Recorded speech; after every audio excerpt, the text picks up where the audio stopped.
For 20 years, I've been raising a daughter who isn't related to me by blood. Essentially, she's my stepdaughter.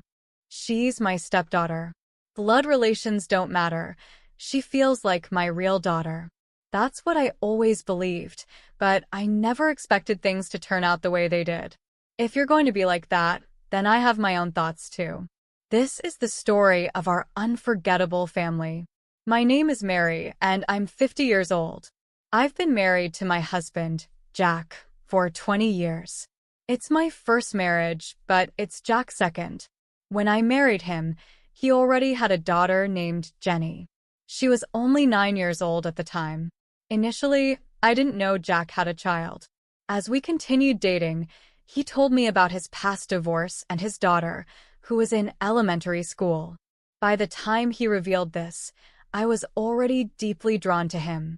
Jack seemed to have feelings for me too, and about 6 months after we met, he formally asked me to be his girlfriend. Despite this, I couldn't wholeheartedly embrace the relationship at first. The man I loved had been divorced and had a child. Would I really be happy if we married? Such worries swirled in my head. After much contemplation, I decided to date him. Eventually, I started seeing his daughter, Jenny, more often, and she began to grow attached to me. One day during a meal, Jenny muttered, "It would be nice if Mary could become my mom." I was taken aback by her words. As if waiting for this moment, Jack excitedly responded, "Actually, I've been thinking the same thing. Mary, would you like to become a real family with us?" Jack expressed his feelings directly to me. I felt I could make it work with this family. Gratefully, I accepted their feelings, and thus we officially became a family. Right after we got married, life was blissful. My daughter enjoyed the meals I prepared and told me they were delicious. On holidays, my husband would take us out. The more time I spent with them, the deeper our family bond grew. Of course, there were times when we clashed, but that's just part of being a family. I was glad I married Jack. However, around the 10th year of our marriage, the attitude of my husband and daughter became cold. One evening, I came home after running some errands to find the house pitch dark. My husband and daughter should have been waiting for me, and we should have been sitting around the dinner table. Feeling uneasy, I immediately called them both. The phone rang, but neither of them picked up. What should I do if something had happened to them? Should I report it to the police?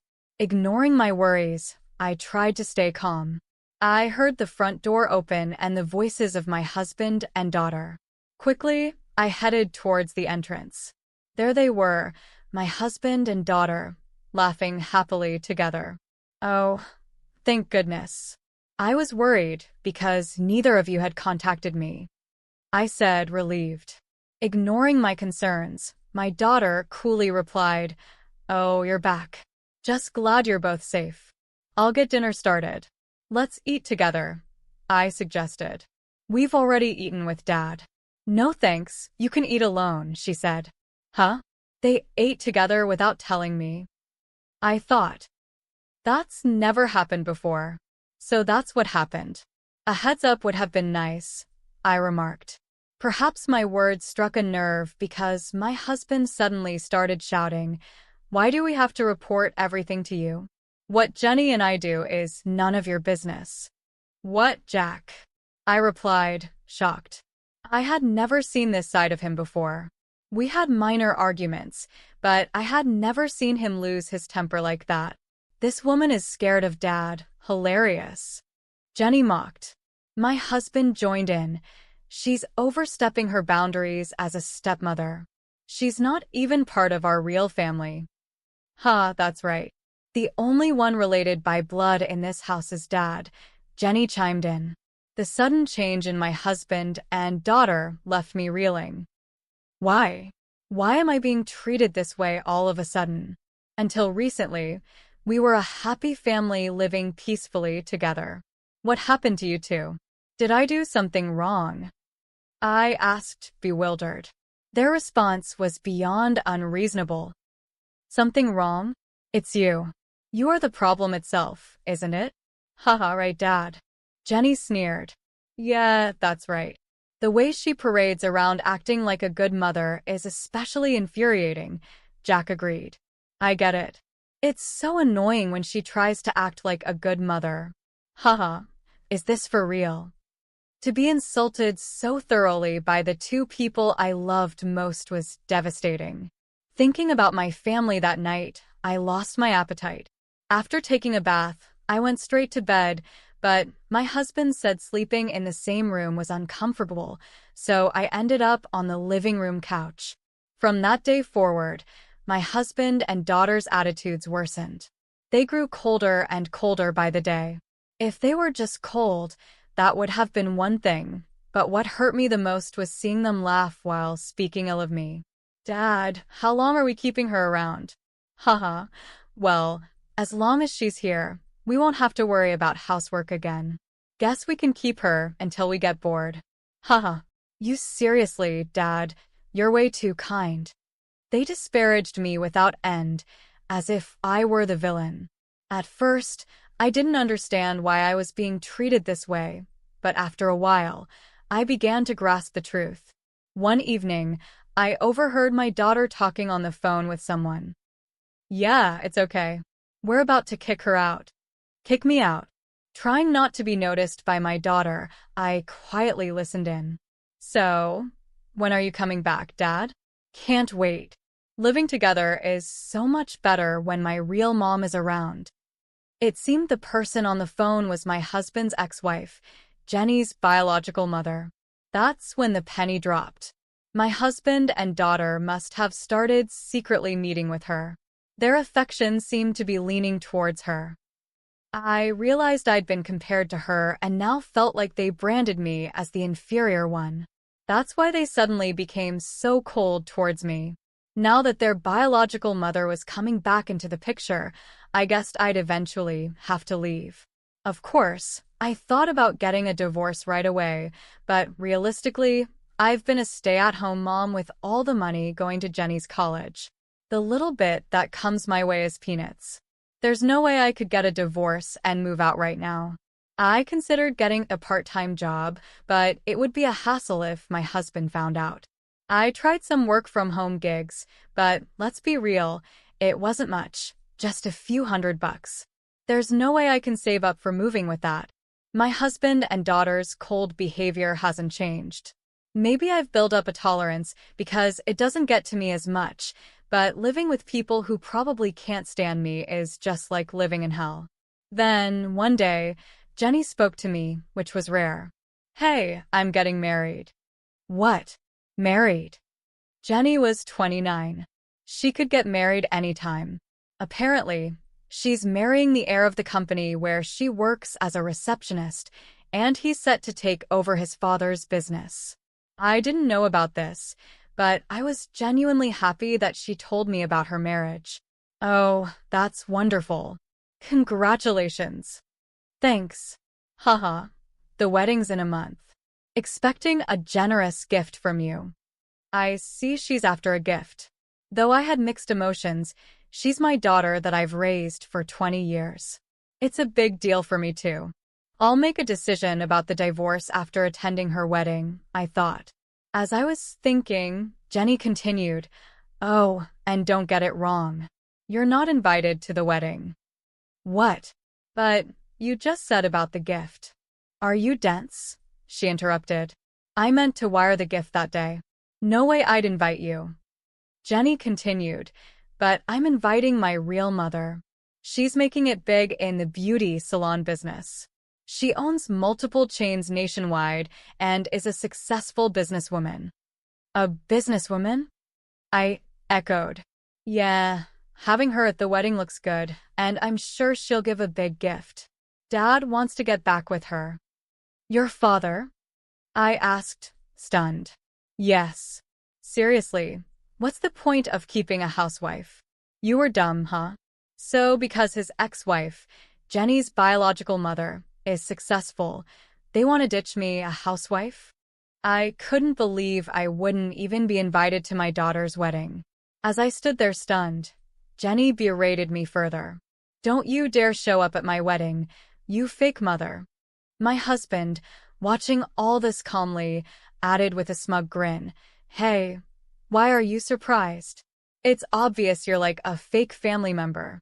Plus, as Jenny said, I want to get back with my ex. She's doing way better.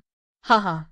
At that moment, all my pent-up anger and frustration came flooding out. Is that so? That's how it is, huh? For these past 20 years, I've tried my best to build a good family relationship, and for what? I took a deep breath and continued, If you're going to play that game, I have my own thoughts too. All right then, I won't be coming to the wedding. I informed my daughter and husband of my decision, and then headed to a certain place. A month later, on the day of my daughter's wedding, I followed their instructions, not attending the ceremony, but instead making preparations to move out. I had already informed my husband and daughter of my plans to leave on that day, and I had a signed divorce agreement for my husband. All that was left was to wait for their move. As I diligently packed my things, my daughter called at the exact moment I anticipated. Mom, where are you right now? Get to the venue immediately. Right off the bat, my daughter was pleading for my help. The venue? What are you talking about? Weren't you the one who told me not to come? Please just come. If you don't, the ceremony will have to be canceled, she said, panicking and sobbing on the other end of the line. Yes, this was all part of my plan. Mom, are you listening? They're saying they'll call off the engagement if you don't show up. To my desperate daughter, I replied coolly, Is that so? It's largely thanks to me that your boyfriend decided to marry you in the first place. What do you mean? She asked, her voice full of panic. With my words, my daughter was in full-blown panic mode. To my confused daughter, Jenny, I revealed the truth. You see, I've actually met your fiancé before, or rather, he came to meet me. Apparently, he had been investigating our family. He investigated us? For what? He told you he was the heir to a company, right? Of course, he would be cautious about choosing his marriage partner. His father hired a private detective to investigate us. After hearing about the marriage plans, I immediately visited a law firm, intent on proceeding with a divorce in my favor. On my way back, a man approached me, claiming to be your fiancé.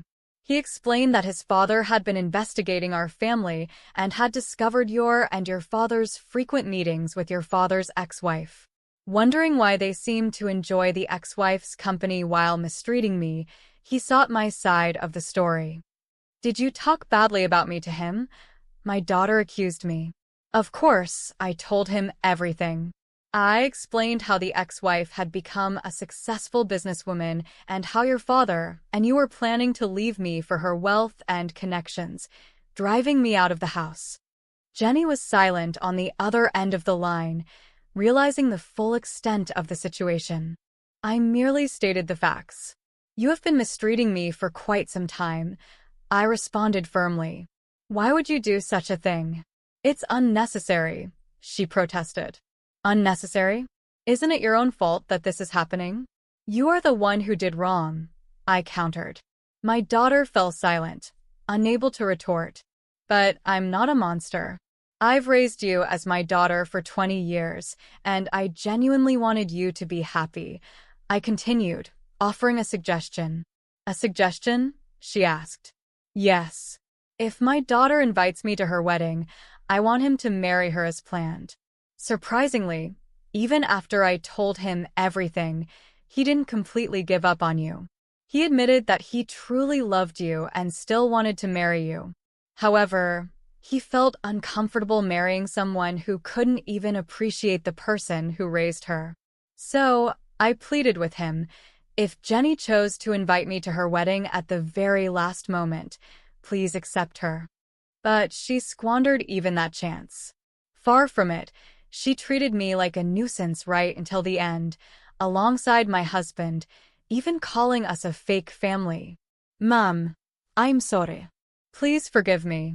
I won't say cruel things anymore, she pleaded over the phone. Hey, Mary, is what you just said true? If so, Please help Jenny out." My husband joined in, his voice filled with remorse.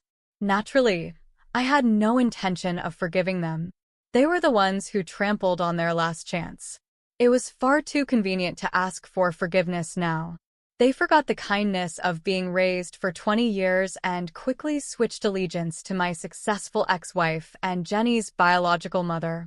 I would never forgive them. Never. I declared so and then hung up the phone. I blocked their numbers one after another, picked up my bags, and headed to the apartment I had already rented. On the way, I didn't forget to submit the divorce papers at the town hall. Even if I were invited to my daughter's wedding, I had decided in my heart to divorce my husband. There was no way I could stay with them after suffering from all the constant verbal abuse. Later, I heard from my daughter's fiancé that my daughter and husband had begged for the marriage, crying, but once the truth came out, it was too late. That marriage proposal was utterly broken off. As a result, my daughter quit her job and became a recluse, and my husband is now apparently busy caring for her mental health. It must have caused quite a bit of trouble on her fiancé's side. I wanted to apologize, so I contacted him. To me, he gave kind words. "It's okay. It's just that Jenny and her dad turned out to be disappointing. Rather, I'm glad I realized it before I married her. I owe you, ma'am. Thank you." If Jenny could have married such a sincere person, she would have been happy. While I do feel a bit sad thinking about it, I don't regret it because I'm free now. I would like to pursue my own happiness and enjoy the